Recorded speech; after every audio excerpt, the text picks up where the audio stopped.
혼자가 되면 조용해지는 줄 알았다. 근데 조용한 게 이렇게 쓸쓸한 거였나? 도서관에서 만난 그 남자. 그리고 그가 남긴 쪽지 한 장. 내 마음이 흔들리기 시작했다.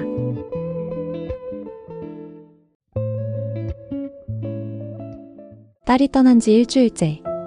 이른 아침 눈을 떴는데 방 안이 이상하게 조용했다. 전에는 문을 벌컥 열며 엄마를 찾는 목소리가 있었고 등교 준비에 분주했던 발소리도 들렸는데 이젠 그 어떤 소리도 없다.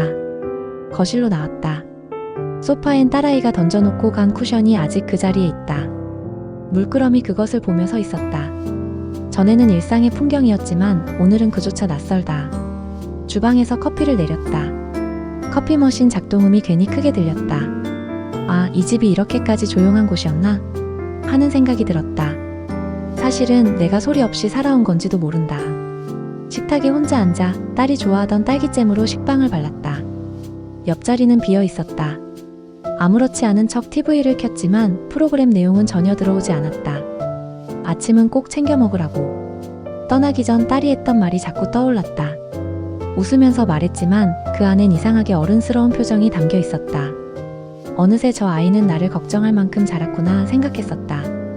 식사를 마치고 식탁에 남은 커피잔을 바라보다가 문득 내가 오래전부터 이 자리에 혼자 있었던 것 같다는 생각이 들었다. 단지 누군가 곁에 있었을 뿐 진짜 같이 있었던 적은 얼마 없었던 것 같았다. 집에 있기엔 마음이 무거워 가까운 동네 도서관에 들렀다. 예전엔 딸 숙제하러 따라왔던 곳이지만 오늘은 처음으로 나 혼자 책을 빌리러 왔다. 도서관 문을 열자 서늘한 공기가 반긴다. 창가 쪽 햇빛이 비추는 책장을 따라 걸었다. 손끝이 무심히 닿은 책을 꺼냈다. 혼자 살아가는 기술이라는 제목이 눈에 들어왔다. 이런 걸 고르다니. 혼자 웃으며 자리에 앉았다. 그때 책장 너머로 누군가 조용히 책을 정리하는 모습이 보였다. 낯익은 듯 낯선 남자였다. 도서관 봉사자일까? 나보다 조금 더 나이가 있어 보이는 사람. 그는 고개를 들지 않았고 나는 괜히 눈길을 피했다. 이상하게 그 사람의 움직임이 마음에 남았다. 책을 펼쳤지만 활자가 자꾸 흔들렸다. 딸아이가 없는 집, 혼자 앉은 식탁. 도서관의 조용한 공기, 익숙하지 않은 남자의 실루엣까지. 오늘 하루는 익숙한 듯 하면서도 모든 게 낯설었다. 책갈피로 쓸 메모지를 꺼내며 무심코 적었다. 조용한 집은 생각보다 시끄럽다.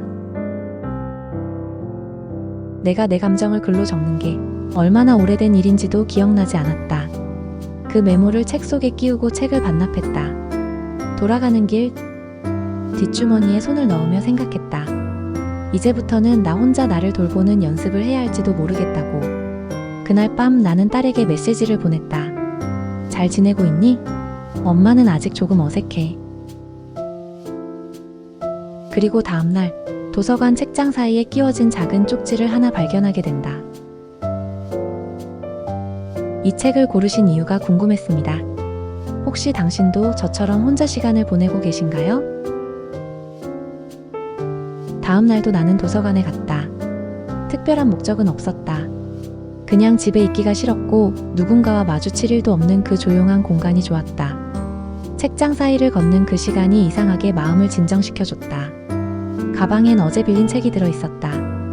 혼자 살아가는 기술.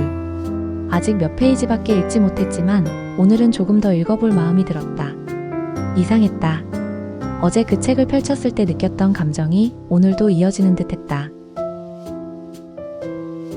책을 반납하고 나오는 길에 어제 보았던 남자를 다시 마주쳤다. 그도 나를 알아봤는지 가볍게 고개를 끄덕였다. 나는 작게 인사했고 그 이상은 아무 말도 없었다.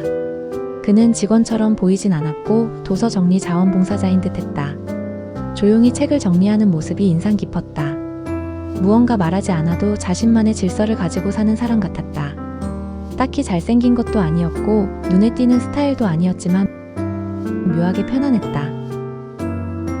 잠시 나도 같은 서가에서 책을 고르는 척 머물렀다. 그런 내 행동이 어색하다는 걸 알면서도 괜히 그 근처를 맴돌게 되었다. 그 사람의 손이 책등을 훑고 지나가는 장면이 유난히 부드럽게 보였다. 책을 한 권 더 빌렸다. 책상에 앉아 펼치려는 순간 그 안에 무언가 낀 것을 발견했다. 작은 쪽지였다.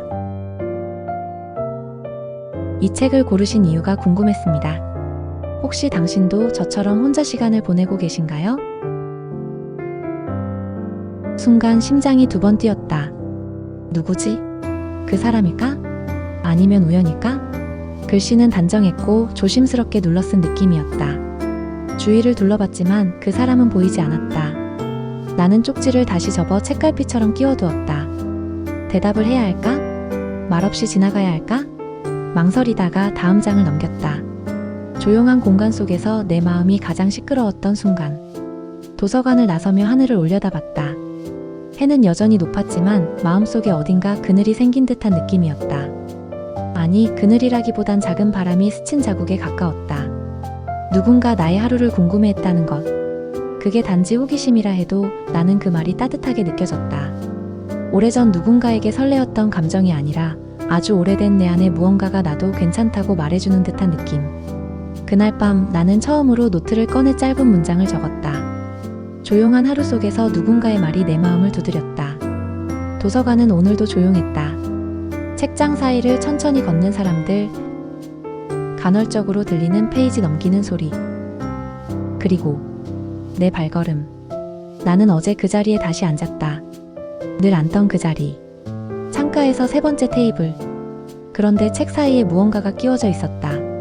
처음 보는 메모지. 하얀 종이에 검은 펜으로 단 한 줄만 쓰여 있었다.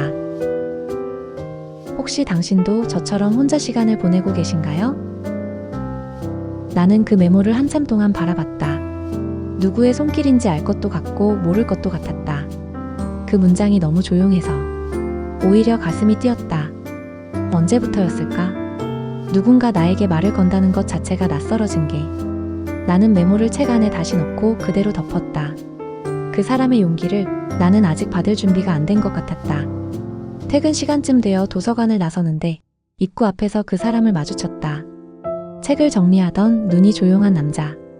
그는 나를 보고 가볍게 목례를 했다. 그뿐이었다. 말도 미소도 아무것도 없이. 그저 나는 알고 있다는 눈빛 하나만 남기고. 집에 돌아오는 길 나는 괜히 어색하게 웃었다. 딱 한 줄짜리 메모가 이렇게 하루의 공기를 바꿔놓을 줄은 몰랐다. 그날 밤 책상 위에 그 종이를 꺼내 다시 펼쳐놓고 생각했다. 나도 언젠가 누군가에게 말을 걸고 싶을까? 오늘 이야기는 여기까지입니다. 다음 영상에서 계속 이어집니다. 구독과 좋아요 한 번씩 부탁드립니다.